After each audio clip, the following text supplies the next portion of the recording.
Welcome to the Weigh In Podcast, your prescription for a healthier life, where wellness is more than just a number on a scale. We'll dive deep into not just weight loss, but the medical, emotional, and lifestyle aspects of well-being. In each episode, we'll weigh in on hot topics ranging from diet myths and exercise trends to mental health and chronic disease management, providing you with the evidence-based advice to guide your health decisions. Remember, it's not just about the weight on the scale, but about creating a healthier, more balanced you. Hello, my friend. How are you? I'm doing good. How are you? I'm doing pretty good. What's new? Yesterday, actually went to a networking event. It was a mega mixer of sorts. And so I actually have never been to this chamber event. So it's called Sherman Oaks Chamber. So I live in Culver City, which is LA proper. And then you go over the hill up the 405, and then that's Sherman Oaks. I used to live there, but I wanted to invite my cousin because he's a website designer and he's never been to a networking event. So that was his first event. And it was probably like the biggest one that I've been to. So I probably might have scared him inviting him to this event. Like, never again. That was terrifying. Poor baby. Yeah. No, it was great. It was at a brewery with about maybe 100 to 150, I want to assume, because it was like literally 5 chambers all in the San Fernando Valley in one. So, that's cool. That's a good networking event. Yeah. So it was a once a year thing, and it was so fun. There was like lots of vendors, especially there was a Filipino vendor, there was a Jamaican vendor, there was acai bowls. So it was super, super cool. And I'd say it was successful because the first people that we met were these they run a photo booth, and so we were taking pictures and stuff. And then yeah, they actually needed their website done. And so I was like, oh my gosh, like my cousin, he can do your website. He did my website. Yes, and your website's beautiful, by the way. Thank you. I totally revamped it. So I hope people like it. It has more information about HRT, TRT, women's health, etc. But he needed a photo booth for an event that he's having for his in-laws. It's going to be their 50th wedding anniversary. And so I was like, oh my God, that's so cool. So he invited them and hired them on the spot to like do the event. So yeah, but we've met a lot of cool people there. It was, it's really nice to network. I just really like to get to know other people's businesses and what they offer, and just to get to know them and just see who's in your community. So I had so much fun. Like, it's kind of scary, of course, leading up to it, because I don't really like parties and all that. Like even though I can seem very outgoing at times, like I do like to just be my own little bubble. And like I like smaller communities. I like one-on-one or just like a couple of people. So to be in a big event is kind of like, oh my gosh. So just in case you're like, just in case you're like, oh, you run a podcast and you do all these things, it's like, it's so much different because you're just one-on-one with the camera or with somebody else. But when you're on the spot with all these different people, you're like, oh my God. But everyone's it's super overwhelming, nice. Especially when you go solo, because you don't know where to start. You don't know who you talk to first. It's just like, it's weird. It's like being like the new kid in like the lunchroom or something, Yeah, and I did make that comparison though, but I said it's not like high school. Like, people aren't looking at you funny way. Everyone's going to say hi to you. They're all going to talk to you. So if you are intimidated by going to these events, like, just put yourself out there, get your name out there. If anything, it gets you talking about your business and getting more used to that. So I think it's just a win-win, even though it seems scary at the time. And when you leave, you feel amazing. You're like, oh my God, I talked to all these people. I got all these business cards. I got all my business cards too. So super fun event. So yeah, that sounds awesome. Yeah. I'm proud of you. And I'm so happy for your cousin that he was able to do his first event. That's no small thing. Yeah. And if you guys are interested, if anyone needs a website, he does everything. It's under pixelmotives.com. So he's really great, really responsive. So check him out. And his name is AJ. Very, very cool. And you're an awesome cousin for shouting him out. I feel like until you own a small business, you don't realize just how helpful even doing small things like mentioning somebody's name, sharing their post, commenting on their post to get them a little bit of engagement. Like any of those things are just like, you have no idea. It has like such a huge impact. So Yeah. And it Kudos just to feels you. good. It's like, oh, someone's actually watching what I just did. Yeah, So exactly. yeah. Well, Because, how yeah, about it's you, my hard. friend? You've been posting a lot yourself on social media and you've been talking a lot about your metabolic health. So, yeah, what's Yeah, new with that? I have been posting a lot lately. I'm kind of bringing it all back. So I used to be like, I don't want to use the word influencer, but I used to be very active on social media around COVID time when I lost weight and I gained a ton of followers. And then life got ahead of me, and social media is really hard, you guys, as you know. So it became harder Mm. and harder for me to kind of keep up with. So it's almost like I've been on like a temporary hiatus, and I'm kind of like coming back, and this time forcing myself to also embrace TikTok. Yeah. Despite my like aversion to it, just because it's like so new and confusing for me. But yeah, so I've been posting a lot more. LifeWire's always kind of been all about metabolic health, and so it's been fun to really start to be able to push it more now that we kind of have like all the tools in the tool shed. Like we have tons of biohacking stuff in our office. We have all the things. So now it's cool because, as you know, I love protocols, and now I can give my clients protocols that are effective because we have those tools. So it's been fun to be able to post little tidbits on social media, and it's been fun to offer new services that emphasize that. We have a new service that's going to be, we have Reburn right now, which is our metabolic health, but like not even that, it's really a metabolism reset. So we have that happening, and then very soon we'll be launching LifeFire Evolution, and that is sort of our concierge women's only program, and so there'll be more to come on that. But I'm very excited about the new programs, like I said, because they really focus on overall like health span and well span, like really on the whole patient. So yeah, that's what I got going on. Awesome. The Yeah. weather here has been wild for zero reason. There was this storm. There was like, I don't even understand. Like, I thought it was going to be a regular rainstorm. And if you live in Havertown, you know what storm I'm talking about. There was no like, oh, crazy strike. I mean, I heard there was a little storm, but I didn't know it was going to be crazy. And it resulted in lots of power outages all over this area. And my neighbor's tree fell in my yard, destroyed our playground, destroyed our basketball hoop, Oh, is taking up like our whole yard. It's like on a power line. So it's been like a weird, chaotic past several days with lots of like interruptions in power, but you know, it is what it is. I'm oh my grateful that we gosh. didn't have any like damage to our home, you know. Yeah, or that like that your kids weren't out there, A imagine. million percent. Oh, Can you imagine? Can you imagine? Yeah, a million percent. So yeah. terrifying. So yeah, it is terrifying. I couldn't live somewhere like Florida where y'all get hurricanes all the time. I wouldn't last because this little storm was stressful enough. So for those of Yeah. you that live in areas that have natural disasters happen a lot, I salute you because I cannot, man. Yeah, that's why I pay the higher taxes to live here in California because we don't have any of those. Like, I mean, granted, yes, the fires from the high winds kind of sucked, but otherwise, we don't get that a lot. So, yeah. That's like, and I need to come visit you in Cali as an aside. Yes. And I also need to visit you as well in Yes, you do. Pennsylvania. Yeah, we definitely need to plan a trip. It'll make sense because our bestie Emily is also from where I'm from. So we'll Yeah. have to plan a trip for you at some point so you can come hang with us. Yeah. Mainly because I want to visit your clinic and do all the red light therapy and Yes. that Yes. vibrating thing that you do or whatever. Yes, the vibe. Yep. Mm-hmm. It's so funny. The last time Emily flew, because Emily lives in Colorado, the last time she flew home, like as soon as she got the plane, she was like, "Yo, I'm gonna come by, and I'm bringing my mom with me." And they did like a whole session. It was super cute. Oh, that's amazing.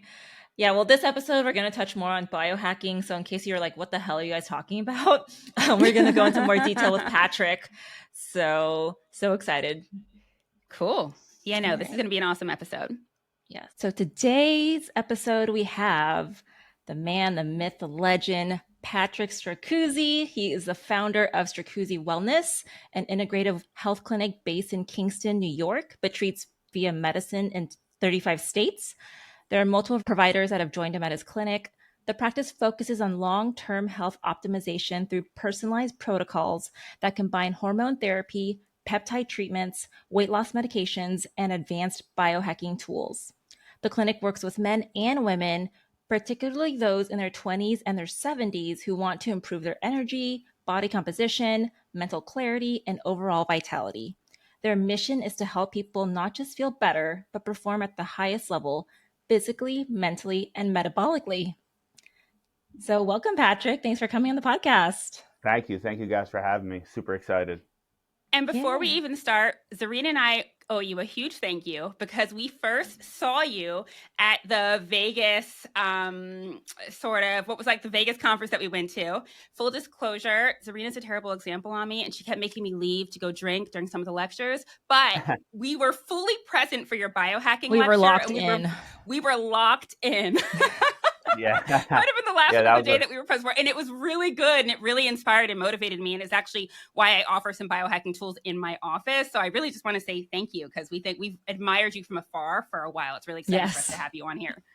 Absolutely. Well, it's my pleasure. And, I think that all of us deep down inside are biohackers. We just kind of don't know it yet. But yeah, it's super Mm-hmm. exciting. That was a really fun conference. And the following year was a good conference to speak at too. But the Vegas one was probably my favorite. And I'll be speaking at it It again was in fun. October. So, yeah. Oh, Oh, it's cool. amazing. So, Patrick, can you share your journey and what inspired you to start Stracuzzi Wellness? Yeah, so I mean, I always tell our patients, it's a personal journey for me. I've had low testosterone for, a decade now, actually over a decade. But many years ago, when I was in my early 20s, my wife laughs and doesn't really, care that I share this story now. But when me and my now wife first started dating, I was a nurse and a nurse practitioner, and we were dating for a while, and life was good. We had no kids, and I don't know, probably about 4 or 5 6 months after we started living together, I just kind of started to feel like a shell of myself. I had like no energy, no motivation, and I just felt like kind of depressed for no reason. My wife, I always joke around and tell the story.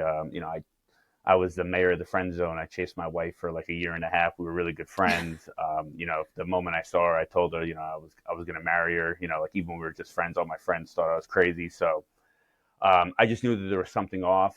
And in the traditional medical model, I ordered labs on myself, and I was just like a mess, and I'm someone that's always been very active. I was I always say an athlete, but a wannabe athlete. I was an amateur boxer and almost went professional. I played basketball. Like, I was always very active. I was in the military, and I just knew that something was off.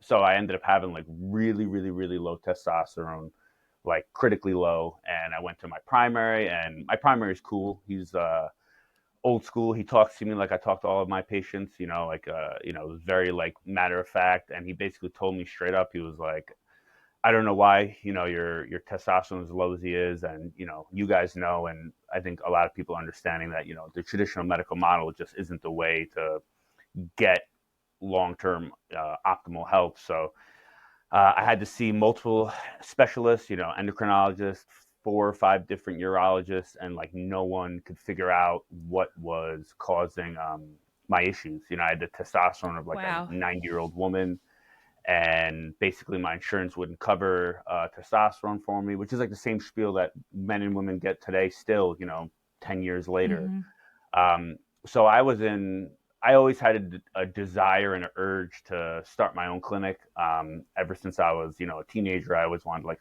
be in charge of my own destiny kind of a thing. And when I originally was going to open my clinic, which has been in the works since like 2008, 17, 18, I was going to do like, direct primary care and, just really, try and help. But I really, after seeing what I had to go through, I shifted my focus to really try and help people that were in my position. So, that's Mm. why we operate outside of the insurance-based model. And we really do try to help people as much as we can. So, it's been like a personal, a testament. I tell everyone, in today's world, you can make money doing anything with technology. And if you hustle hard enough, I do consider myself privileged that I get to be in charge of my own destiny and have a career and a niche in my career where I actually enjoy it. So it's like a, true passion of mine. Wow. And Patrick, how old were you when this all happened, when you So I'm realized you had low testosterone? 37 now, so probably 26. Wow. Yeah. And I think it's Wow. been going on even before then because I had spells here, even before then. I mean, my backstory is that, I've been a nurse since 2009, 2010, and I've always, been a hustler. I've never worked less than probably 60 or 70 hours. So I probably just like burned myself out between that and like stress from the military. I've just been always on the go. And, I've always been like a naturally skinny guy. I'm like 6 foot, 195 pounds now. And before testosterone, before optimizing my health, I was like 6 foot, 160 pounds. And I had a dad bod before I had kids. I just like the skinny arms, chubby belly, and just like, no motivation, living on, stimulants, caffeine, and, just to get through the day kind of a thing. Yeah, like classic low T patient. Yeah, exactly. Very your description is. And it can happen at any age. I think people have a misconception that low T can happen when you're older, but it can definitely happen when you're in your 20s. And it's kind of the downside when you're so young, because people are assuming like, why are you so tired? Like, you're in your 20s. You need to be doing all the things, going out and have energy. And it's like, well, I'm not feeling that way. And they just brush you off because of your age too. So yeah, what's the term that the young people use? Gaslit, like they're getting oh yeah, they love to use gaslighting. Yeah. Yep. Traumatized. Oh my gosh, the level of drama. The sad part is that, I look back when I was in primary care and working for the hospital system and like primary care on the side. And it was, basically what we were told, like, oh yeah, if you have a guy that's under the age of like 40 and they're coming in asking about, low testosterone, they're just looking to do steroids. And, it's just like, yep. Yeah. Trying to be a bodybuilder. Yeah. Very few people seek care. And this is men and women, but especially men. I joke around and say like, men, we like to suffer in silence, right? Where we, that's why like a lot of men, they're isolated and depressed because, they either have kids or they're young and they're trying to, provide for themselves and to have a family. And, the dopamine hit that you get of being young and, kind of goes away. And now you're just like, basically, you have responsibilities. So a lot of men, they basically are afraid to reach for help. And, by the time they come to a clinician and they're asking for help, the worst thing that we do is, kind of push them away and say, oh yeah, no, testosterone isn't, hormones aren't the cause of your problem. And honestly, it's sad. It's the same thing with women too. I mean, you guys probably see it in your clinic. We treat women as well. And I mean, if I had a nickel for every time I have we have women that say, oh, my OBGYN or my primary said that, it can't be hormones, it's just natural. It's like, we just done a disservice as a medical society. It's like hormones are natural in our body. And to say that as they decline, it's not the cause of many chronic issues and symptoms. Instead, we throw a, antidepressant or something else on them to help them cope. And it's like, again, I get a lot of heat from this from other providers. At that conference that we spoke at, I got a lot of, I got yelled at by a lot of providers, and it kind of was misconstrued. I'm not antidepressant. I'm not anti-psychiatry. Like, I work very closely with a lot of them, and a few of the clinicians that work with me in my practice are certified in psychiatric nurse practitioners as well. So it's, and that's changing too, right? There's integrative psychiatry now that are actually looking at hormones. So it's just been I definitely think mental health has a space, but if you're disregarding hormones completely, you're not even giving it a chance. That's a whole different discussion, but it's not Plus, like we're saying. I can't tell you how many people I've had that go on hormone therapy and then find that they're, they're going back to their psychiatrist and they're getting weaned down off of some of these drugs because they're feeling so much better. So yeah, I mean, we've done it at our clinic with probably like 10 to 15% of our patients. Men are a little bit easier to, accept and wean off because of the sexual side effects that happen from antidepressants. But a lot of women as well too, especially women that are with, kids that are getting older, because listen, I got a soon to be 8-year-old daughter and a soon to be 5-year-old son. And I mean, to tell a woman, okay, hormones are really the issue. I want to take you off of your, Zoloft or Prozac or something that's helped stabilize their mood when their kid is really young. And if they're the primary caretaker, like, I'm not going to say it's not challenging. You get the patient to buy in, and then all of a sudden, they have an issue where their anxiety is coming back a little bit or the depression's coming back. That's the easiest way to have that patient yell at you and say, what the hell, so it is an adjustment, but we've done it. And, it's something that, it's kind of rewarding, like it's definitely something that, I look forward to in clinical practice. And so how would you say that you guys approach wellness overall compared to like a PCP, right? Like I come to you guys and I'm feeling tired. I'm feeling like not that motivated. What do you feel like is the difference between going to your clinic and going to your standard, like run of the mill primary care provider? Yeah, so we try to do a root cause approach.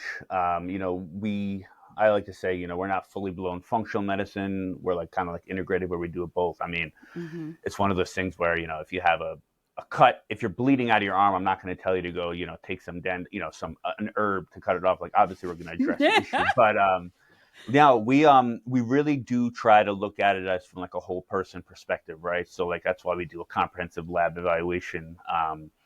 But we look at it more in depth. I mean, we're looking at everything from vitamins, nutrients, your overall metabolism. Because when you look down and you look at the studies and the data, a lot of these common but undertreated conditions do contribute to a lot of mental health issues and a lot of hormone issues, like low ferritin and nutrients not being optimized. And I tell everyone, I mean, Mm-hmm. you come to you're evaluated by us, and your testosterone is non-existent, or if you're a woman, your progesterone and testosterone is non-existent. I'm not going to say, okay, just go on my full script dispensary and buy some ferritin biglycidine. Like obviously, like we have to address everything all at once, but we really do try to take into account like your lifestyle, and a lot of our patients are either in like civil service, or they're blue collars, they're blue collar workers, a Right. lot of them. So the we try to meet people where they're at, and really emphasize like long-term health. And my spiel is, it did not take you 2 months to either become overweight or to have low energy. Like it's a long thing, so it is going to take a little bit of work on their end, but we really do try to get back to the basics and like, okay, like what are you eating every day? Like, how much how are you sleeping? And like when it comes to like hormones and stuff, it really is like a long-term continuous like approach. So, there is like a disconnect. I always tell this story. When I was in school, I followed this. I mean, he was like one of the top rated doctors across the country for like primary care. And he was actually double certified in surgery too. So he was a surgeon, but he had like a little holistic practice on the side. And I followed him one day and I was like, this guy, the way he speaks, not in patients, like I can't even keep up with him as far as like the top medical terms at the time. Like he uses all this fancy language, and then he would come into a patient's room and I was like, it's like two different people. Like he was breaking down and just speaking so simply and matter of fact. And so when we left the room, I was like, why did you basically speak like so slow and plain, to this person? He was like, well, the first thing is that I could tell them exactly what's causing his issue, and I could prescribe him this, $500 a month medicine that will probably cure it. But at the end of the day, they're going to leave the office and they're going to forget 90% of it. And either their insurance Mm. is going to cover it or they're not going to be able to afford it. And he's like, you just have to meet people where they're at and take into account that not everyone can afford most of these medications. And I mean, this guy was like the top rated doctor in New York at the time. And we as well as you guys know as well as I do, he had all these insurance based guidelines. I mean, this person's blood pressure was through the roof. Like according to the guidelines, he should have been started on a statin and three different blood pressure medications. Like right Mm. there, he was a black patient that had like advanced kidney disease on his, like basically he should have been like given the gamut, like the whole shabil, 5 to 6 prescription medications. And he was like, he's not going to take half of these. I'm basically wasting my pen and paper. And that was like a clicking moment where I was like, you know what, this is why this guy charges dirt cheap. He's like he was charging like $100 a visit or something like that. And didn't do it for the money. And it was just like, that was just like a real eye opener where you could be the smartest person in the world. You could be, the Andrew Hubermans and all these, top rated Mhm. people that speak on their podcast. And it's like, it's not going to connect. That patient's still going to leave the office and go back to their life and not really meet you where you're at. That's super commendable. And I think it's a shame for primary care. I mean, it's hard. I know you have to deal with insurance and you have to do things a certain way, but that's why Yeah, we have our own clinics. And it's nice to yeah, have that freedom to be able to get to Exactly. do what we want, spend the time with the patient, really get to educate them. Cause like these providers only have 15 minutes sometimes to see like yeah. 30 patients a day Yep. in an That's what I was 8 hour going to say. shift. A lot of this isn't even the providers. It's the system that it's our healthcare system. It's like what we've been provided with. Like they have 10 minutes to see these patients. Insurance is awful, you know? Yep. Yeah. And if it's a good provider, when they go over, if they have a good office manager, and when I say good, I mean good office manager for the large medical system that they work for, they're Mm-hmm. basically banging on the door when you're at like 12 minutes. Like, oh, you only got, like Yep. you're getting harassed. It's like, what Yep. I always joke around. It's like, what the hell are we, in a helping profession for? Like, who are we helping? It's really criminal. What we It do really in is. the traditional medical model. Absolutely. So, changing gears, I wanted to get more specific in the services that you offer. So, I wanted to ask specifically, what is TRT and why is it beneficial for men? So yeah, TRT or HRT, hormone replacement therapy, for men, and we also treat women as well. But for men, you know, it is. How can I say this? So I talked to a couple of other colleagues of mine that own clinics, and we all kind of agree. I really think that the whole name, or like the whole label of like TRT, is kind of a misnomer, right? So like when we say TRT, everyone assumes testosterone replacement therapy, and they think that it is just treating low testosterone in men. And don't get me wrong, when you look at a lab and you see that their testosterone is low, obviously that's what you're treating. And if you're doing the insurance-based guidelines, you would use a diagnosis code to justify getting paid if you're accepting insurance. But I think that when we say a person's on TRT, and like if they go to their primary and or any other provider and they say, oh, you're being treated just for low testosterone, it's really not really encompassing or capturing really what we're doing, in this Mm-hmm. space. Because you know testosterone replacement therapy, it's so beneficial, not just of getting your testosterone the optimal level, but what it does to the body as far as improving your cognition, as far as brain fog, low memory, improving your memory, improving your motivation. And I think that it should be like relabeled as like metabolic enhancement therapy or whatever. I said a fancier term on another podcast I was on, or another discussion, but because I Mm-hmm. think that what it's really doing is helping prevent and reverse, people's very poor metabolism, and improving and like getting people off of a lot of their medications. I mean, I've weaned probably close to 1,000 men off of hypertensive, blood pressure Wow. medications. We've gotten people off of statins, Wow. antidepressants. So I mean, I said this in a video on my social media page, but if there was one treatment that I would give patients, men and women, to help, get them off of pre-diabetic medication, diabetic, type 2 diabetic medication, blood pressure medication, improve their, sex life and overall motivation. And I call it mental resilience, not just depression, but the ability to tolerate stressful situations. It would be hormone replacement therapy for both men and women. I mean, there's very few either pharmaceutical or hormonal or supplements that really can cure or and improve like multiple aspects of health. There's really not many that do that besides hormone replacement therapy. And there is a stigma with it still to this day. It's becoming more common, right? There's clinics opening up, left and right, doing it, because I like to think at least that we're all doing it for the right reasons, in the altruistic, helping people space. But you guys know as well as I do, in anything, there's always going to be people that are doing it for the wrong reason. So there still is a stigma. Just this morning I had a call with a patient that their primary wanted them to come off of testosterone, and it was because they checked his testosterone level, and his testosterone was quote unquote too high. It was like in the 700s, even though he just started Wow. testosterone and he wasn't even optimized yet. And the Mm-hmm. guy was feeling amazing.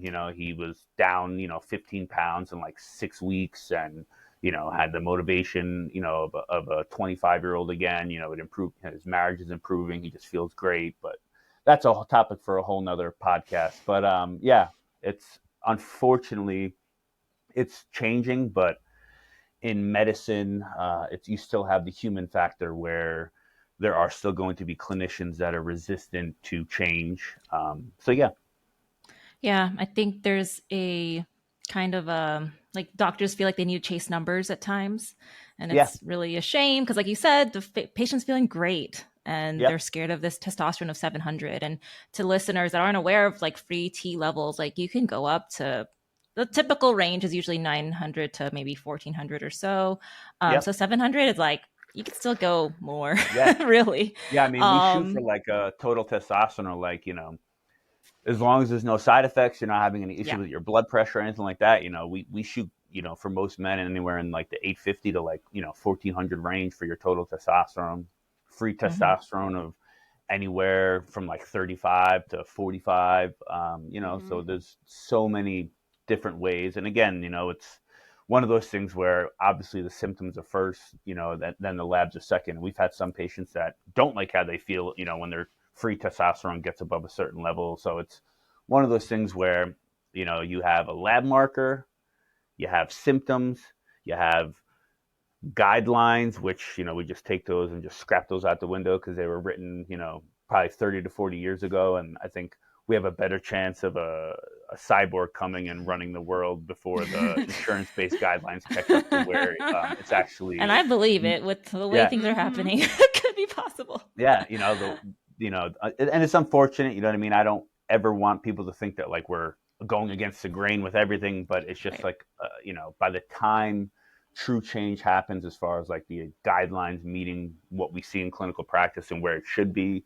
it's just at It's that point it'll molasses. be decades from now, and it's already been 20 to 30 years too long for both men and women for their hormones being addressed and actually taken seriously. I'm a patient and I'm coming to you guys and I'm saying like, oh man, like I'm feeling awful, but I don't want to do HRT because of all the stigma surrounding it. I've heard that, I don't know. I've heard that it can make my balls shrink. I heard that, my primary says it's bad for me. What would you say to me? So, I tell everyone, I don't ever want a patient to feel like coming to us is going to ruin their relationship with their primary care, right? We have some patients that have great primary care clinicians, and we actually work pretty close with a lot of the ones, especially locally to our clinic and across New York, and a few down in Florida. They're pretty good and actually refer a lot of patients to us because they see the benefit in their patients. So I don't want to say as a whole that Sure. primary care, is bad. But, I tell everyone I had a flat tire, I would never go to my veterinarian and ask their recommendations, right? So, unfortunately in primary care, the goal is to basically be a great triager, catch illness and disease, or at least what it was supposed to be. It's, you're supposed to be very well rounded, be able to address multiple things, and basically advocate Hmm. for your patients and refer them to specialists that you think they should go to. Unfortunately, like we talked about in the insurance based, model of primary care, it's just not something that they are familiar with. And when I did primary care, not once did anyone come and give us like a lecture in the practices that I work with about hormones. Not once did they talk about anything like that. It was one of those things where if it was anything outside your realm, you refer it out, and I worked for a local group that was they're probably one of the best primary care clinicians locally. They're like privately owned. They fought off the big corporate, and still even in that scenario, they were like, this is not what we are know on, refer them to the endocrinologist that we work with at our clinic. And it's one of those things where you, if you don't see it every day, if you don't eat, sleep, poop, pee it, and breathe it, like, Yep. So hormones, true. it's Very true. very easy to make someone feel like crap on hormones. It's very hard to master where you feel comfortably treating multiple patients. So, I don't expect primary care clinicians to fully understand it. And again, I can understand the other side, the scrutiny towards hormones, so I do understand why some primary care clinicians are like, oh, it's really not safe and things like that, because it's kind of what we're told. from a Mm-hmm. standard guideline, but it's just not, it's outdated, Yeah. it's Yep. kind of like, There's a big bias towards it. And yeah, I even remember when I was in nurse practitioner school too, when they taught us about birth control and everything, they're just, oh, well, there's history of blood clots, there's history of yeah, stroke. And these are all true, yes. But there also is a difference between what we do, which is bioidentical hormones versus synthetic. And so the yep, synthetic ones are the ones that can cause all those issues. And there's been yeah, numerous studies and research to show that bioidentical is safe. And so that's the exactly. And difference. that's kind Yeah. of what we tell them. It's like, the Mm-hmm. study that scared clinicians, probably 15 or 20 years ago now, like it was like one of the worst studies that was ever done in medicine, and I joke Yep. around, and I can't take credit because I heard it's not exactly the same quote, but it's very similar, that if they did that study on men and found that, it was unsafe, and you had to tell a patient, a 30-year-old man, hey, your penis isn't going to ever work the same again, but because your hormones are low, but it's unsafe for hormones, so you just have to go the rest of your life never having a full erection and never being able to satisfy your wife. I think patients would have blown up, multiple, the insurance Yep. base and like the medical society. But because of, that study that we're referring to, the Women's Health Initiative, it was done on women. It's been kind of just like the gold standard. Okay, like the hormones are dangerous and safe, and it was like, Yep. unsafe, and it was like the worst study that took like the worst category of patients, and half the patients were like well past the time to even start hormones and had all these dangerous metabolic and comorbidities, and it's probably like the perfect example of what should never be done in a clinical study and how it should never be applied to clinical practice. But yeah, it's really scary because there is a difference between what you get at CVS and Walgreens and what these studies show versus Yep. like what we're actually doing in like the integrative medicine space. Yep. And if you're listening right now and you heard him just mention the study, it's really funny because Zarina and I literally in the previous episode just did an episode where we kind of unpack this study. So if you're wondering what he's talking about, it really is sort of a groundbreaking study in the sense that it really ended Yeah, up spreading a lot of misinformation. So definitely listen to our previous episode to get kind of the yeah, backstory on that.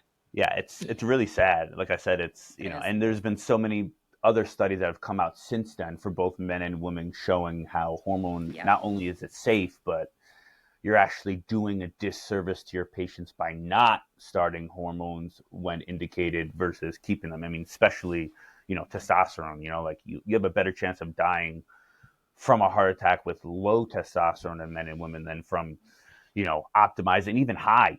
It's more beneficial to your health to have super physiologic levels of testosterone than low testosterone, as far as what it does, as far as the anti-inflammatory mark and the, metabolic enhancement. So it's just crazy. It Yeah, I really feel like is. testosterone could replace like the laundry list of medications that people take. You'll like you were referring to, they're on statins, they're on blood pressure medication, they could be on insulin, they could be on biphosphonates, and there's so many other side effects that these can cause. But if they were taking hormones, like they probably don't need to be on half of these medications. So Yeah, yeah, it's I had just a real sad.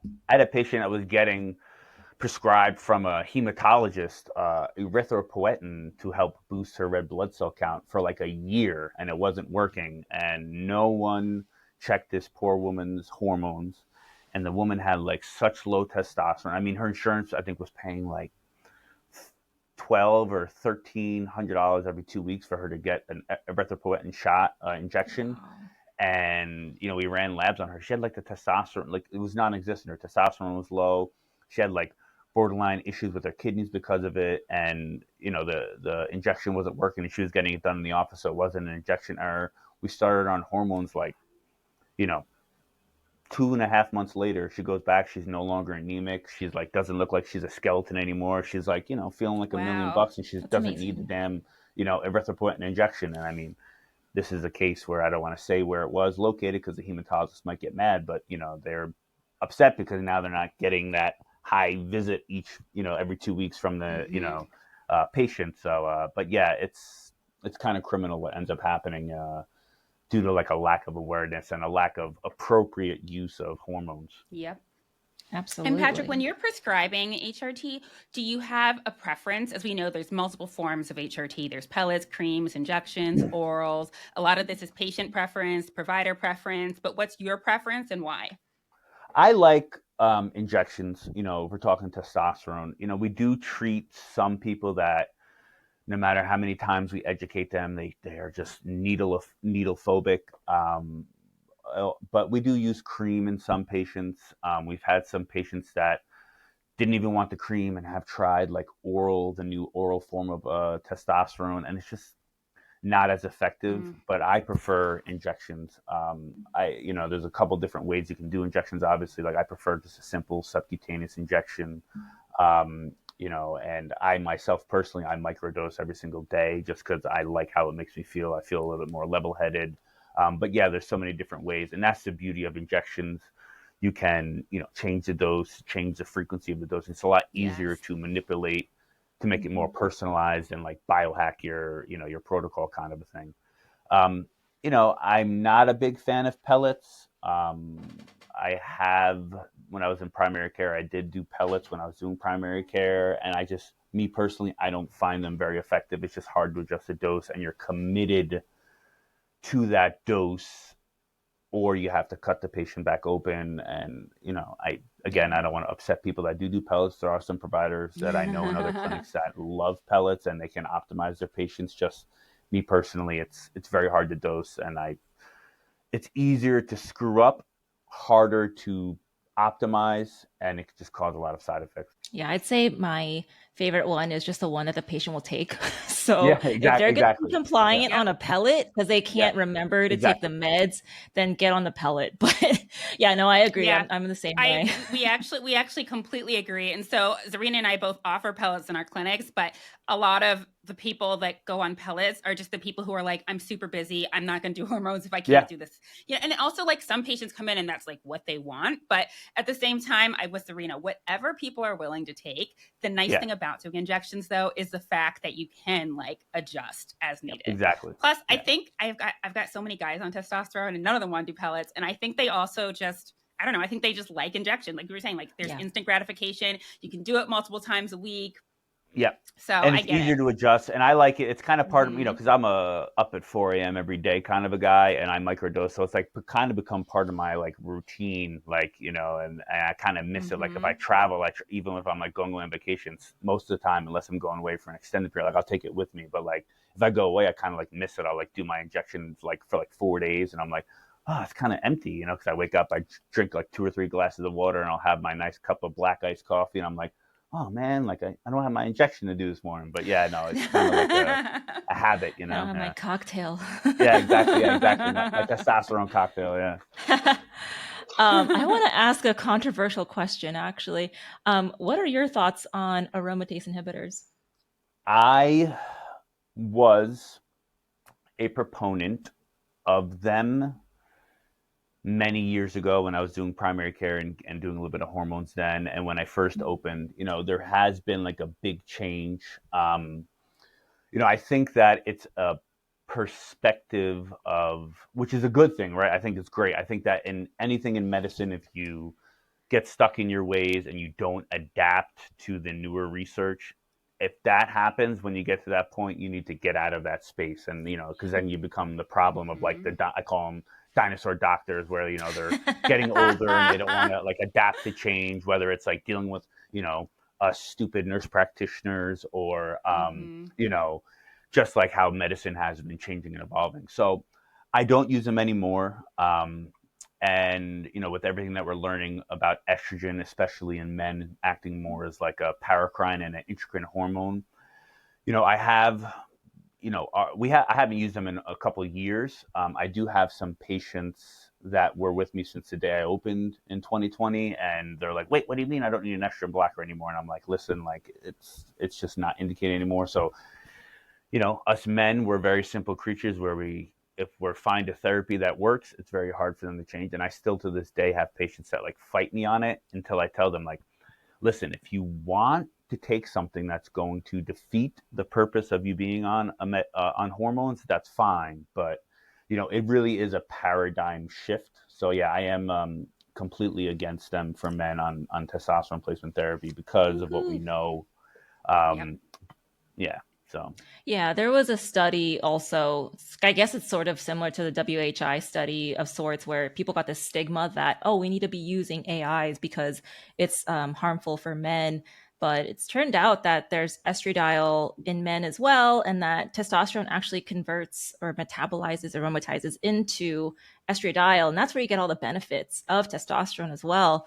So, yeah, like you said, yeah, if you're blocking the estradiol, because like usually it's bodybuilders too, or people that want a certain physique, they yeah, ask for this to have more testosterone, but you are negating all the benefits yeah. of the testosterone, the cardioprotective, insulin resistance, etc. So And that, we have a lot of our patients that, because I was big in the bodybuilding scene when I was younger, when I was in my early 20, like, 18, 19, 20, when I stopped boxing, I go to the, I have a gym membership, although I work out mostly at home because it's more efficient. But, I was big in the bodybuilding scene, and, there is a difference between doing hormones in a bodybuilding regimen. A lot of the times they're doing it for a lot of the wrong reasons, but there's a lot of our patients were, how can I say this, about that life, and then realize that, hey, it's kind of not good for my long-term health to be, blasting, underground testosterone. I call it bathtub water, because they get it from their buddies at the gym, and,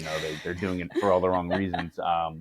But yeah, there is a stigma where, most of these patients are on things besides just testosterone. When they're doing it, they're on, a lot of other things like primobolan and a lot of other, illicit substances. And in that demographic, of course, they are told, estrogen bad, testosterone good. I must take, 1,000 milligrams of Yep. testosterone a week. And if I get a little chubby, it's because I have, too much estrogen. It's not, that you're eating, 7,000 calories a day and, not exercising intensely, so it's a different demographic, but yeah.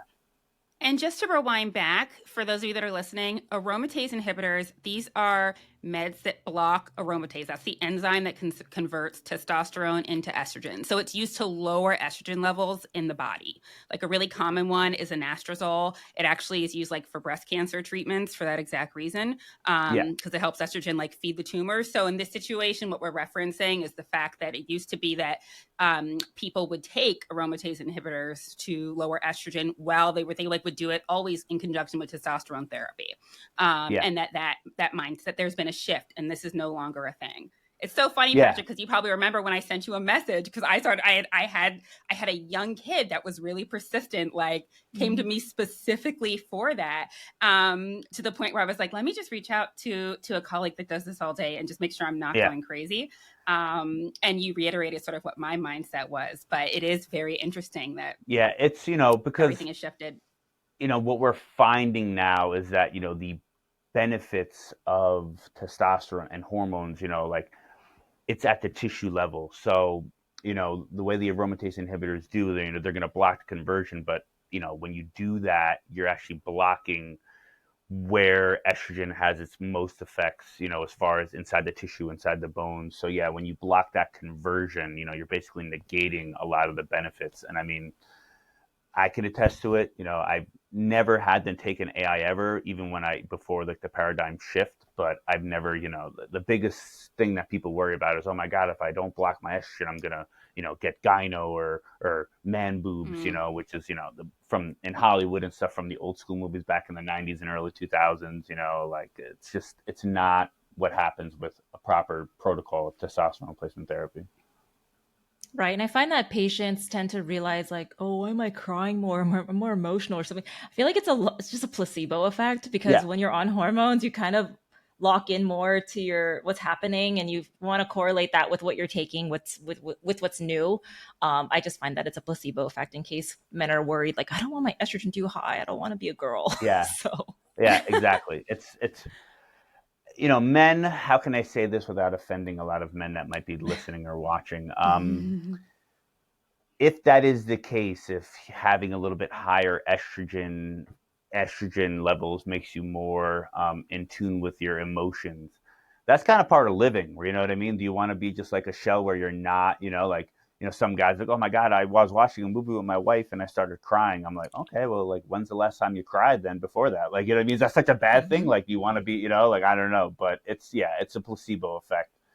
Kind of similar to what happens, in other areas of medicine where, you take a medication, you get prescribed like an antidepressant, and, you start to feel better and you associate Mm-hmm. that antidepressant is working, and then you never question it again. Like, oh my God, it's got to be the Zoloft because I started taking it 6 weeks ago and I feel so much better. But you don't take into account that maybe you are doing things besides that, and after that placebo effect wears off, it's like nothing. And it's the same thing with like, your hormones. Like, there's always going to be an adjustment period where your hormones fluctuate. It's not like you start something, or you start taking testosterone and now your estrogen is never going to your estrogen and testosterone are never going to Mm-hmm. regulate itself. It's one of those things where it's static. It's never just staying the same. It's moving around at all times. Absolutely. And I wanted to clarify for people that are new to HRT and they're thinking like, why do men need estrogen? Why do women need testosterone? Like, women do have a fair amount of testosterone in our bodies. Same with men.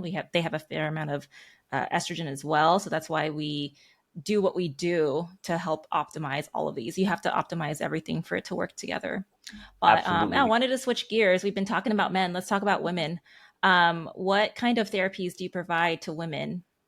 Yeah, I mean, progesterone, hormones such as like progesterone, testosterone, estrogen. You said it perfectly. I mean, the old school way of thinking, or the way of thinking still, is that, oh, estrogen is a female hormone. But when you look at the lab ranges and you calculate the actual units of measurement, women actually have more progesterone and testosterone compared to estrogen, right? So like, that was the thing that everyone's weird. Oh, if my estrogen is low, so that's why I have no libido, or my, that's why I'm like, have like vaginal dryness and things like that. But testosterone and progesterone is just as important for women, especially testosterone. Women do make a lot of testosterone, and men, like the ranges on the labs, which are completely non-standardized, and every lab has a different lab, and depends on if it's an ultra Mm-hmm. sensitive estrogen or a testosterone with a LCMS or liquid chromatography. But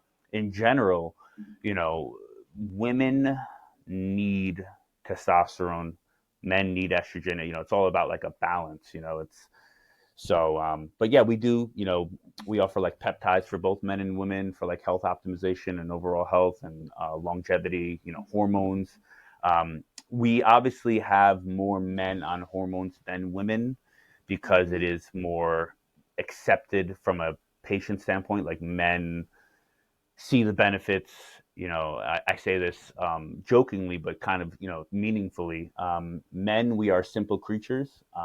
You give a man more energy and motivation, a libido, and a more firm erection, and you are going to have a happy customer. Where women, Yep. you guys traditionally are much more in tune with your body, which is a good thing, because I tell this to everyone, is that if men were in charge of having babies and carrying our species, and being responsible for populating the earth, we would have died probably 10 to 15 years after we came alive as a species. We're just, we're very simple creatures. So, but in general, there is a stigma that is, or there is a tide that's changing. It's becoming a lot more accepted by patients now. I think, like we talked about, that study is, people are realizing that that was not an appropriate study, and the recommendations and guidelines are, need to change. So there is a big tide and change coming. So women are coming around, but yeah, our population, as far as people on hormones, is still probably about 70-30 men to women. But we have, probably the last couple of months, there's been an equal number of women starting hormones, because it's becoming more accepted, more accepted by patients. And just out of curiosity, do your women go on peptides too? I know that like historically it seems like the peptides are always like for the boys, but do you find that you're ordering that for your ladies as well? Yeah, there's a lot of peptides that entice women. Like, we have like the copper peptide, or from like a research peptide website, which we don't do obviously, but a lot, it's becoming very popular. It's called like the glow peptide, which it helps like the skin, hair, and nails. which is the copper tripeptide with a combination of pentadecaarginate or BPC, TB500. So these are all things that women really like, and even the growth hormone releasing peptides or ghrelin agonist peptides. So yeah, women like it, especially women that are trying to optimize their health and really doing strength training or very active people. We have a lot of women that like run half marathons, or people that are into like CrossFit or even like hot yoga, which I actually do with my wife a few times a week, like Love 100. that. Yeah, hot yoga or hot Pilates and stuff. So women are Nice. realizing the benefits of it as well. Traditionally these peptides were used by like, the gym bros or bros in the gym or people with like injuries that are trying to heal. But women are coming around as well, because they're fantastic as far as the anti-inflammatory effect and the ability to heal yourself. And a lot of women like our peptides because we help reverse and treat a lot of like autoimmune issues, which unfortunately is more common in women than men due to the lower androgen load, lower testosterone level in women compared to men. So they unfortunately have a higher level of like autoimmune issues like Hashimoto's disease and rheumatoid arthritis and things like that. Yeah. So a lot of our peptides really help heal and reverse a lot of these conditions. And to clarify, peptides are like amino acids, right? Or almost like Yep. proteins? Yep. So, peptides, and they've been used for decades. I think even insurance-based dermatologists and rheumatologists, use some of these peptides. They're just not the traditional one, the same ones that we're talking about. But yeah, peptides are essentially chains of amino acids, and they are natural in our body. What they are doing is just being manipulated and being able to use in either an injection form, a cream, or an oral form. So, it's completely natural. It is not introducing a foreign substance that's not known to your body like a pharmaceutical. It's, what we all make naturally. And unfortunately, as we become seasoned, these peptides, these small chains of amino acids, they get broken down due to just aging and life in general. So yeah, they're completely natural to our body, and a lot of them come from like the healing proponents of our body, whether it's the thymus gland or the gastric juice. So yeah, they're completely safe. I was gonna say I did I did a round just for literally, like, because I hate giving things to my patients that I haven't tried before. So I did a round of testosterone, and I was like shocked and shooked at how incredibly amazing the effects were. I was kind of originally a little skeptical because I'm somebody who feels really well. I'm really active. I have a lot of energy. So it's like, I don't need this. You guys, it's crazy. Even my Yeah. stretch marks started to disappear because it helps with collagen production. The scale, like the pounds just kept dropping over those several weeks that I did it. And I was like, wait a minute, why are my guys the only ones who are on peptides? I think that we're not, none of us are framing this well enough for women that they know that like they can have huge benefit and feel amazing, but also can really help with sort of those of you that were on GLP-1s, this like post GLP-1 era that so many of you are in, where you find that you don't necessarily have sort of the body that you want, even though you've lost the weight. Yeah, they're fantastic. I mean, we piggyback a lot of these peptides like testosterone and like IGF-1 LR3, hexavalent. Like we have a lot of men and women on, either that are on currently GLP-1s or we're on it. And I mean, as far as the body recomposition, it is fantastic what it does. I mean, I use them all the time. I'm on, a few myself right now. I always joke around and say that, I'm the same as you. I don't like to try anything, even if it's something that I technically don't need until like, to offer to my patients until I try it myself. And it's like fantastic what it does as far as helping you sleep and tighten up Oh the my skin. God, the sleep Yeah. is amazing. Mm-hmm. Yeah. I It's love using crazy. I feel like it's just such a game changer. You start to think to yourself, why is it that like we've been giving like GLP-1s all this attention when these peptides do so many, they literally can help you do your own level of body recomposition. It's crazy. Yeah, They we have can a lot really of people that target can like your abdominal fat. It's crazy. exactly, yeah, the visceral fat, the abdominal fat. We have patients that you go to their doctor and they have like lower back pain and nothing's working, and like they're just like not happy with the way they feel and look, and they're told, oh yeah, we can give you like pain medicine, this and that, and You give them a little, a course of a couple months of, a couple stacks of these peptides at a fraction of the cost what it would cost for you to pay out of pocket for like a anti-rheumatic drug if you have like an autoimmune condition. And I mean, it is pretty crazy what it does. I mean, it's, a shame because there is a lot of scrutiny with peptides.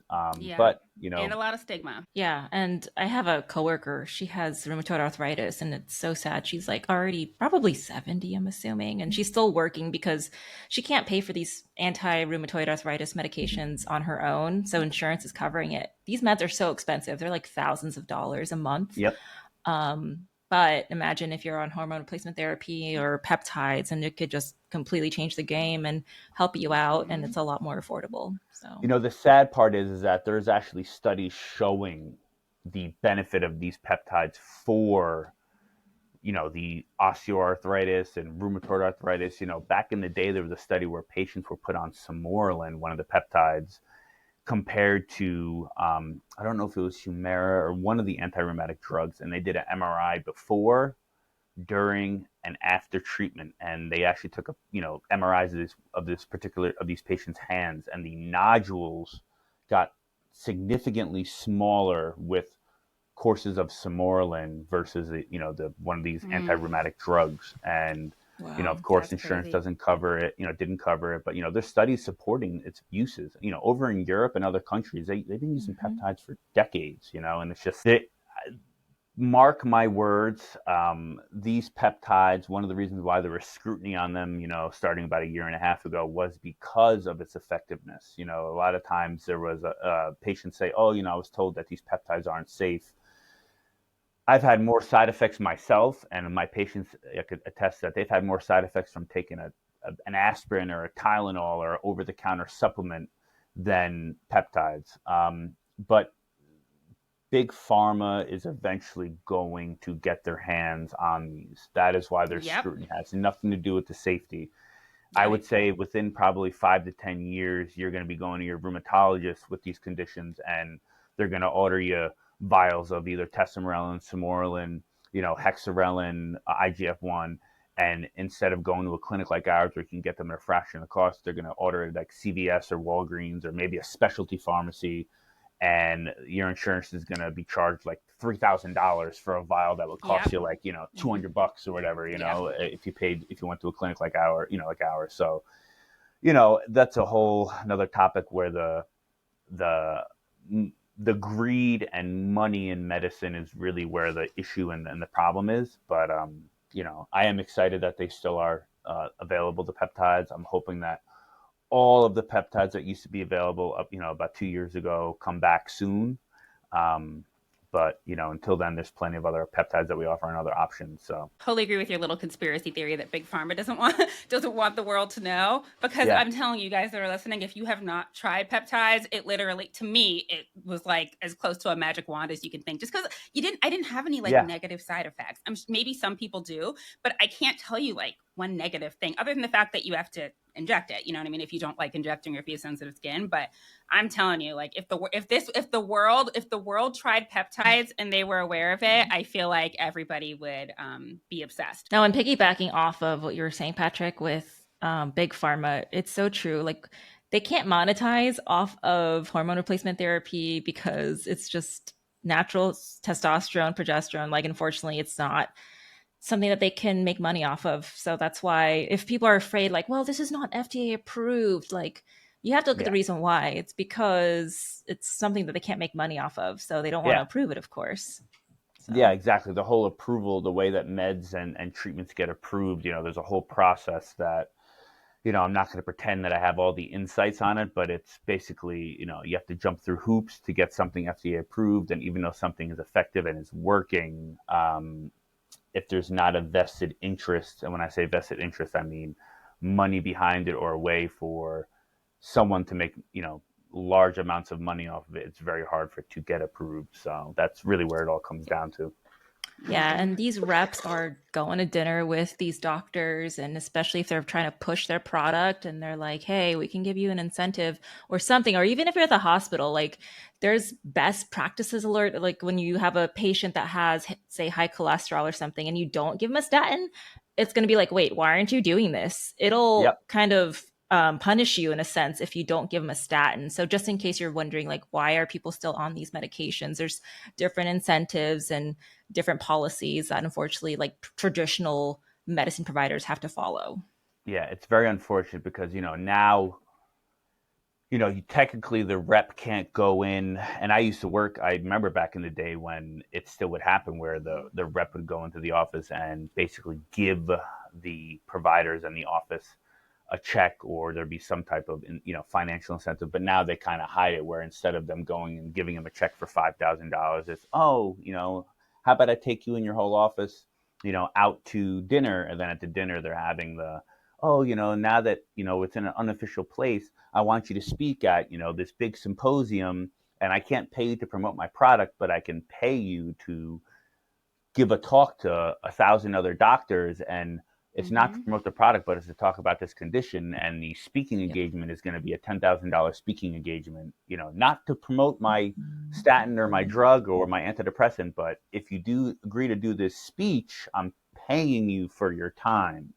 And then you get like an algorithm and an outline of what you have to talk about. And of course, the medication is, It's about that. Yep. in there. So it's still happening. It's Crazy. just they're a little bit more creative and manipulative as where they're getting the money from or what they're paying the money for. So, Patrick, if someone wants to get into biohacking, where do you recommend to start? Like what is biohacking? Yeah, so it's kind of a term that people use, right? The term basically is referencing to hacking or manipulating your own biology. Um, I'm a big proponent. There's a bunch of big prominent biohackers. Dave Asprey is like, I think he calls himself the godfather or the father of biohacking. Yeah, he says he There's created it. people that Yep. have been doing it longer. I like Dave Asprey a lot, what he stands for. Some people don't like him. He rubs them the wrong way. He comes off as being like a salesman, salesy kind of. I've been to a few of his biohacking conferences.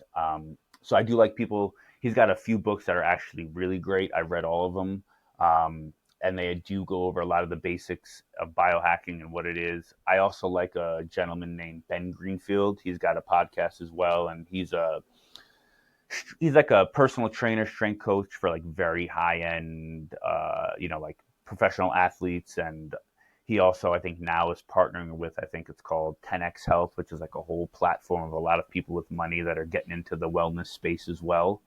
But he's also someone that's very smart, very bright, got into was doing pre-med and probably could have passed med school and been a physician with flying colors. But he's very science-based and goes over a lot of these biohacking protocols. Um, you know, those two I do recommend for most people. And the reason why is Ben Greenfield in particular, he gives like tips in his on a lot of his books and his podcasts about like practical stuff. There is a guy named Brian Johnson who is a little extreme. Yeah, He he does is. a little crazy stuff. Some of the stuff, I could never advocate as a licensed clinician, but Yeah. he also spends a lot of money. That's the thing with biohacking, is that people feel like it's just people selling supplements or affiliate discount codes. And if you have the money to do the things that some of these people say, it's like, you're spending hundreds of thousands of dollars a year to optimize your health, which is always great. You're always going to get a great return on investment. But Brian Johnson's a little crazy, where I think he spends like over $1 million a year enhancing and biohacking his genetics. Like he's got like a chronological or a biological age of like 20 years younger than his chronological age, which is crazy. But he does some crazy things like, in plasmapheresis, he takes his son's plasma and injects it into himself. Then Yeah. he takes his Was blood there a and injects Netflix it into special about him? Yeah. yeah, Yeah. Okay. yeah. And he He's has a a whole little, movement. It's called like the Don't Die movement or whatever. Ah, So yes, yes. Yeah. he's very and he even now I think like has like these conferences that involve like daytime raves where they all are Yeah. being healthy. So Yeah. he's he's really into it. And I think you're right. People do think that you have to spend a lot of money, but the truth is a lot of biohacking doesn't cost any money at all. Yeah, no, honestly, It's super simple. Most of the stuff, like Hmm. I I tell patients, it's similar to like hormones and like services we offer, right?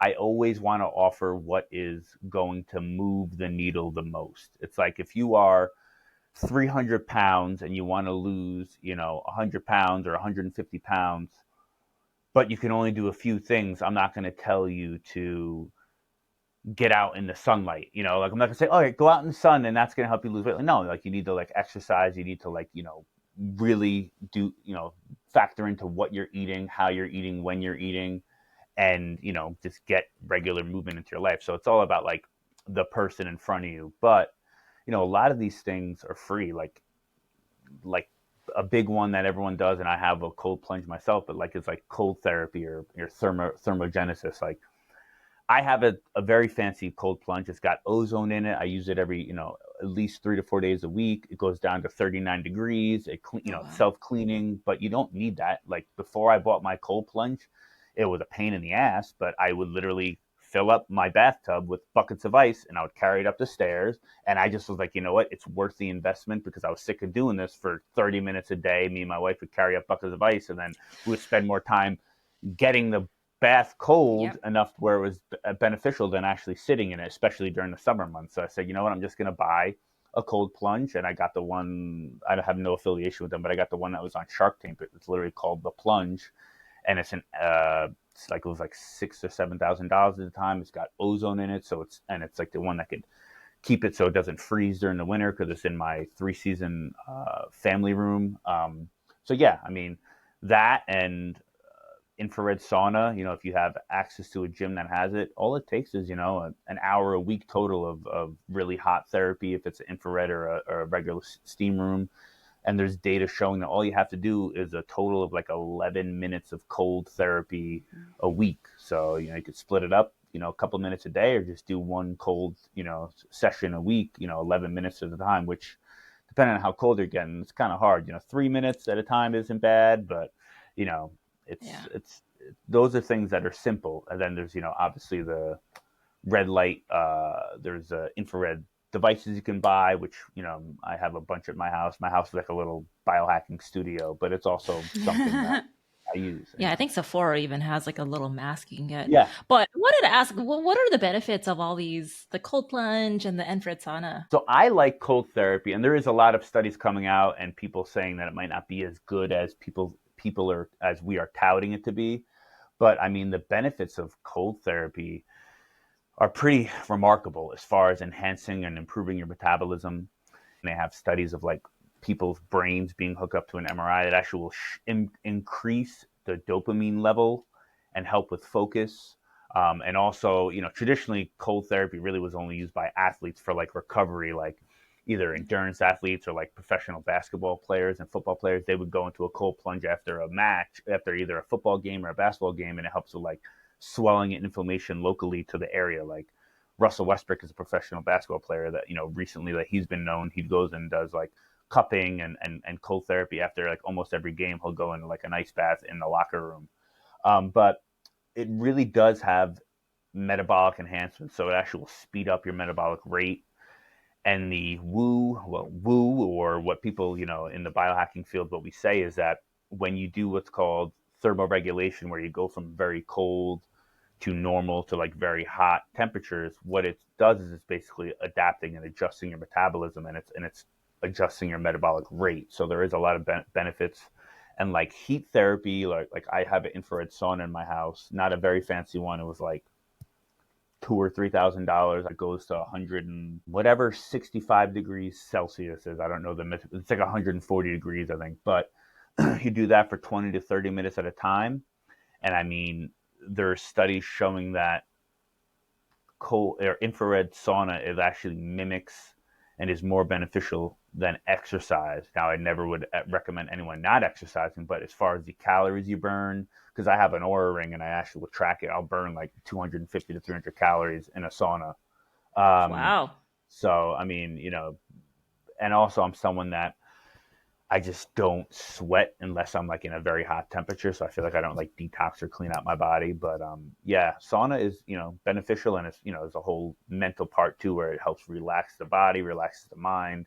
and I actually will do work in the sauna. It's probably not good for my Oh, laptop, wow. but supposedly it's not bad for electronics. But I'll go in there and I'll like respond to patient messages, and I've recorded a couple like videos, and like I was on a guest on a podcast like last year when I was in the sauna, Oh my God. naked from the waist up. But yeah.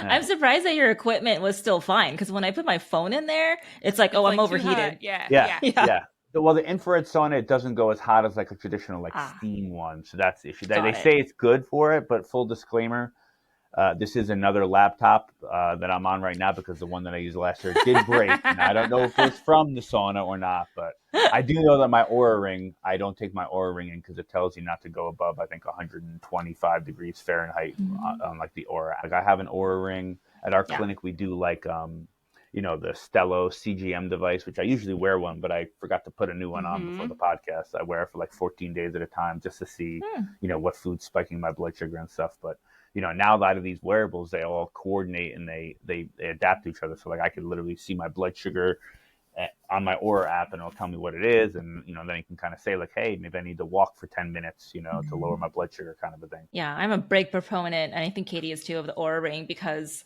it tells you like your stress, your sleep.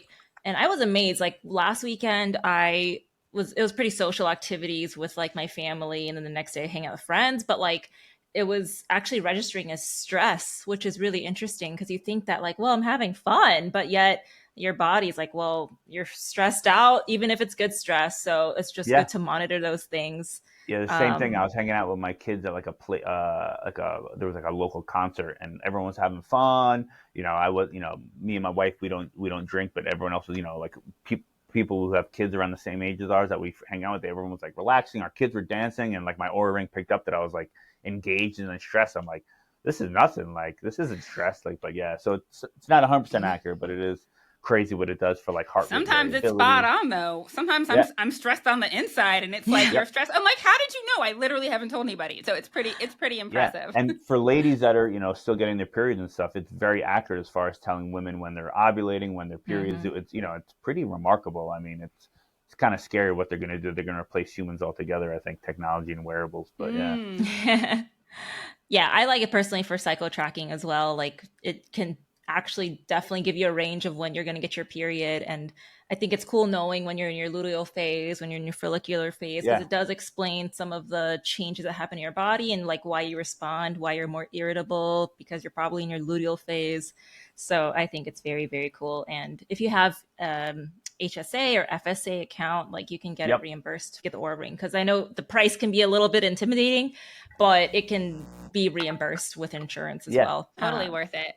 One Mhm. thing I just wanted to add, because we were just talking about the biohacking, is my sister recently was on the phone with her, and she was like, well, why would I go to somebody to talk to them about biohacking when I can just like look it up on ChatGPT or just like watch one of Dave Asprey's Instagrams? And what I was explaining to her is that it was a very legitimate question when you really think about it. But what I was explaining to her is that the benefit of going somewhere like Stracuzzi Wellness or at LifeFire, we do it too, is that what we're able to do is treat all of your metabolic health issues, because we're able to address like hormones and then see, okay, maybe you're trying to lose weight and you have some insulin resistance. So now the CGM monitor that you have, we can look at your glucose levels and we can give you like a customized plan to help you be healthy overall. So to look at the big picture. So yeah, I think that it is really, really beneficial. Of course, you can do biohacking yourself, but if you have sort of larger health goals, it really is helpful to go to somebody who kind of understands all of those moving parts. yeah. I agree. It's like one of those things where that like what we're trying to do, what we do with like biohacking, is really what like a primary care clinician should have been, right? Like, because like I have patients that say, I haven't been to my primary in years because they don't do anything for me. I just go see my endocrinologist if I have, issues with my thyroid, or I go see my cardiologist if I have really uncontrolled high blood pressure. Like, most people think that primary care like doesn't do anything. I feel like where primary care should be and how it should shine is I should help tie it all together for that patient in front of them. And that's kind of where like a facility like yours or like what we do at our clinic is like, instead of doing chat gpt or watching a biohacker online. And I'm not saying that they're not knowledgeable. There's some that are very, very knowledgeable. Like like they're Mm-hmm. very knowledgeable, and I look for them for advice as far as other things that are kind of up in the field too. But that person that you're seeing on, whether it's social media or YouTube, if they don't have a vested interest in you, it's like, to ask them for a non, to just go off of their non-personalized advice. It's kind of like seeing an ad for, on TV and saying, "Oh, I want that drug because I saw an ad." It's just kind of one of those things where if you don't have someone in your corner, the right person in your corner, it's not really a way that I would recommend doing it. And also, there's so many different devices out there. Like, how do you find one you trust? It's just very confusing. There's so many different red light devices. There's so many different, wearables you can do. So, there's the Dexcom, there's the Stelo device for CGM. So it's just, finding someone that can keep you level-headed and on a path is really beneficial. Right. And I feel like ChatGPT doesn't know you as a person. So you might have other conditions, or for example, like Katie's sister, she's postpartum. Like there might be certain conditions that you have, or things that you can't do right now. So I think ChatGPT just takes a general sense of what the internet's saying, et cetera. And that's another thing too. Sometimes the internet isn't always correct. There's information that we know, as like, for example, with the AIs, like how I'd asked you, there's also articles that you could find that are for AIs too. So I think it's good to have a provider that will use their critical thinking skills and figure out who you are and see if it's beneficial for your situation. And especially when it comes to finances, because all of it can get super expensive, right? But if you were to come to a provider who knows you and who has your best interest at heart, and you're trying to weigh what you're going to spend, like maybe you're trying to decide whether or not you want to buy a cold plunge or whether or not you want to buy HRT, right? Maybe the compromise is you do HRT and you just take really, really cold showers every morning because that's what you can afford right now. Do you know what I mean? And I think that that's something that only a human can do. And that's the benefit of having a medical provider who kind of is into sort of having like protocols where they can really like move all those moving pieces together. Absolutely. So what's next for Stracuzzi Wellness? Any exciting plans or new services? Yeah, I mean, I'm kind of trying to do a million different things at once, but right now there's me and then 4 other providers. We're treating in like 35 states. We're bringing on another provider, another male provider who's very knowledgeable in hormones and has a lot of experience in like cardiology and primary care. And he's into like the same things that we are as far as like, biohacking and optimizing metabolism. He's very into like personal training and stuff like that too. So he's very like healthy and trying to, optimize his health. And then, for me, we're trying to get like a bigger, nicer space locally where we're at over in upstate New York, and then another spot about 30 to 45 minutes away from where we are. And then we're going to open another location probably in like Sarasota, Florida. But yeah, that's kind of like the next step. I always tell people I like to look at like a 1, 3, 6, and like 1 to 2 year mark, like 1 month, 3 months, 6 months, and like 1 to 2 year mark down the line. But my goal or my vision is to get the practice more locations, not necessarily to bring in more patients, but to have like a more readily available place for people that want to come in person, and get the in-person care, although most patients prefer telemedicine, as you guys probably know. But yeah, and then we're also in the process of rebranding. So the clinic is called Stracuzzi Wellness, but Improve You Today is kind of our logo, and we are in the process. It's a long headache, but we are just basically going to be rebranding it. Instead of Stracuzzi Wellness, it's just going to be Improve You Today Wellness. So there's a whole logistic of like changing the website and all the stuff that comes along and the paperwork. But yeah, because it's not just me doing everything, or I'm the only provider anymore. So I did want to make it more representative of the other clinicians that work with me, not for me, but with me. So yeah, that's kind of like what's the immediate is just like the rebranding, and obviously keeping the engagement and like the awareness online and locally, because when you rebrand, it might, you might lose a little steam, kind of a thing. I feel like Zarina and I almost did. You're too humble to say it, so I'm going to say it. He has thousands of patients, you guys. His clinic it's like he started it and it just seems that it like took off, and it's for a reason. It's because they're giving really, really amazing care. So he is definitely, Stracuzzi Wellness is a force to be reckoned with, and they're definitely somewhere that you would want to go for wellness, and they're in tons and tons of states. Whenever I have patients that call me that don't have, that aren't located in my area, I always say like, hey, like, you definitely want to check out Patrick's practice because, like I said, they have that many clients for a reason. He's obviously making a lot of people happy and well. Yeah, I mean, I never want to be known as like a very, very, very high volume clinic, but we have a lot of patients. We have over 10,000 active patients, that, currently being treated, and we have over 20,000 or 25,000 people that have been treated at our clinic, in our EMR. Wow. And the whole goal is just to help as many people as we can. Anyone that's trying to make their long-term health a priority. Building that empire. I love it. Yeah, something like that. Where can we find you on social media? Yeah, so the Instagram handle name is Stracuzzi Wellness. The Facebook page is Stracuzzi Wellness. I believe our TikTok, which is relatively new, is Improve You Today. But even on social media and Facebook, it'll say Stracuzzi Wellness, and in the description it'll be Improve You Today. And the website is, we actually have two different domains. It's stracuzzywellness.com or improveyoutaday.com. So it's just a process using the clinic, the marketing clinic that we work with, agency that we work with. They're kind of rebranding everything for us and getting us switched up and open. Awesome. So definitely follow him online, guys. Like I said before, he's somebody who Zarina and I definitely admire. Look up to. We literally look up to you, and we watch your videos when we want information. You see, I even reached out to you when I had a question about a more complicated patient. So I definitely highly recommend following him if you want to sort of learn more about biohacking or HRT or wellness in general. Well, thank you. I appreciate that. And, any patients that are, interested in reaching out, please, feel free to, go to our website, book a free call, give our clinic a call. The whole goal is to help as many people as we can, and other clinicians as well. We do mentor other providers as well. So yeah. Love that. Awesome. Amazing. Yeah, go to his website because he said he serves 35 states, but you are based in New York, right? Upstate New York. Yeah, our office location's in New York. Yep. Awesome. Well, thank you for being on the podcast. This was such a treat, and we are so excited to do this. Absolutely. Thank you. My pleasure. If you've enjoyed today's episode, please take a moment to subscribe to our podcast, give us a rating, and share with your family and friends who might find it helpful. And remember, we love hearing from our listeners. Connect with us on our social media channels or shoot us an email with your thoughts, questions, or suggestions for future topics. Don't forget to check out our website, www.thewayinNPs.com, and to follow us on Instagram at thewayinNPs.